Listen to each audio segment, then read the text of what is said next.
Good morning, Hong Kong. Now, today's report, I want to talk to you about something I'm seeing all over the news. There's this new sports brand that just launched in China that's supposed to be poised to take over the world of sports fashion, and it's called Uncle Martian. That's right, Uncle Martian. Now let's take a look at this. You got to take a look at this. That is right. Look at this, Uncle Martian. Oh my goodness! And this is being covered all over the place. Look at this. This is Mashable Asia. This is a Shanghaiist. You know, I'm seeing this all over this. But look at this logo. Not look familiar? Yeah, they report on this. You know, look at these guys. Look at these guys present. Oh my goodness! Could that be the Under Armour logo? Look at this. It's literally the Under Armour logo with these nautical leaves, to make it more nautical. Now, anyone that's lived in China or currently lives in China or has visited China is probably not going to be very surprised by this because over in mainland, knockoffs are king. I mean, you see there's like gigantic flea markets and street markets, but now there's a lot of these brands are legitimizing and opening up storefronts because of the barriers for entry of like global brands, but also because these brands are selling enough that they're just like, all right, we might as well just open up our own store. So you see a lot of these like brands that we would people outside of China would consider knockoffs. But then they open up 500, 600, 700 stores, around. And I think a big part of that is that, you have China's #2 economy, tremendous industrial capacity.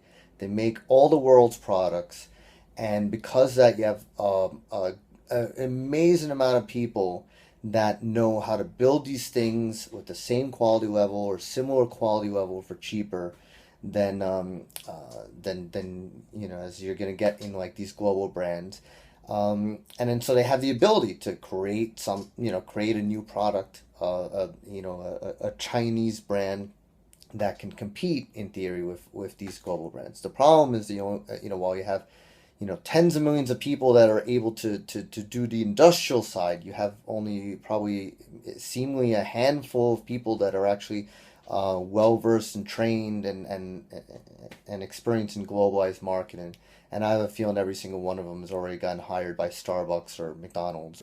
Going back to the Shanghaiist article, let me show you these guys. Look at these guys. All right, these are 5 guys with balls, man. I mean, this is bold. This isn't even like this isn't even like a non-obvious copycat. I mean, look at this. So if you take a closer look, you could see that there's like giant bulges in their jeans. See? Look at this. Look at the bulges in their jeans. That's because these guys have cojones. I mean, these guys, it takes balls to like rip off something like this blatantly and literally have a freaking press conference, runway show about it. I was trying to find like video of the runway show. I couldn't find it. But yeah, so I mean, this is something, I mean, being in Hong Kong, you see a lot of this stuff kind of like end up in stores or in ladies market and stuff. These very obvious like mainland China knockoff brands. And also having lived in Beijing, I mean, yeah, you walk around and it's funny because they have, in the flea markets, they have like the genuine knockoff polo shirts and stuff like that. But then you walk around and you find stores that are, it's literally like a storefront with this. So I found that kind of interesting. Now, one of my favorite examples, I'm going to show you this. This I thought was really funny. When I lived in Beijing, I would see this one store all over the place, and it was hilarious. So I mean, of course, I think I'm going to assume that most people are familiar with the brand Lacoste. Lacoste.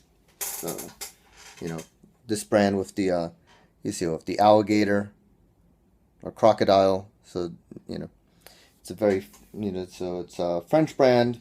It's all over the world. So I'm sure everyone at some point has had one of these polo shirts tucked away in their in their drawers. So in Hong Kong, we have this one brand that you see around that seems somewhat similar called Crocodile. You can see that there. Crocodile. So you see like, they take they have a different twist on the logo. It's like a gold. It's facing the other direction.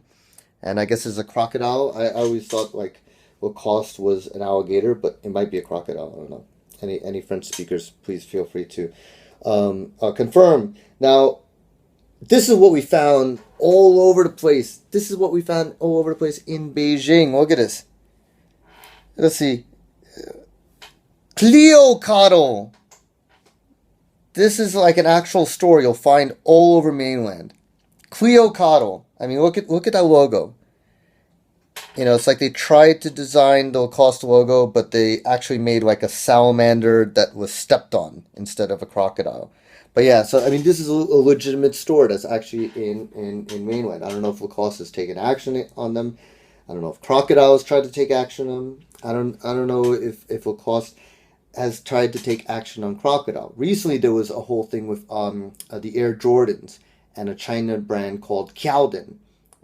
So pretty much Nike and I think Air Jordans took them to court, and Kiaodin won. Basically, Kiaodin. Let me see if I could pull up the Kiaodin logo. Kiaodin basically just made Air Jordans or Nike looking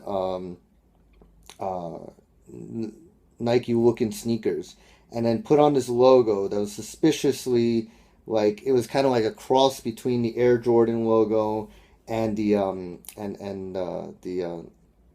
maybe the and one logo. Yeah, let me pull it up. I'm pulling this up right now. So I mean this is funny. So all right, so yeah, so here we go. The comparison, Air Jordan and Kiaodin. So Kiaodin ended up winning. It's not quite like that, but it was kind of marketed in the same way as the Jordans. But so yeah, so I've read that Under Armour is looking to take a legal action on Uncle Martian. So good luck to you, and good luck to Under Armour in their attempts to litigate in mainland China, and to Uncle Martian. I don't know. Well played. Well played.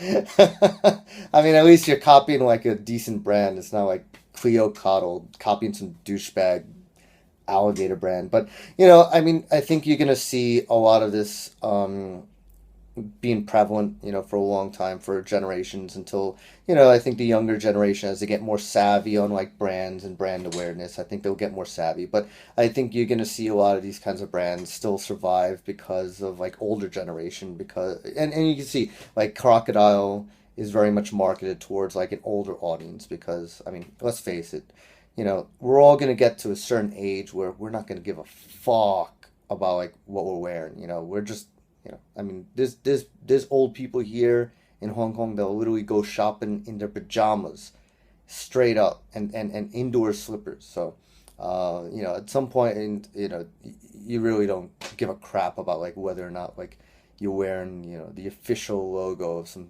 stupid douchey crocodile brand. Anyway, that's the news.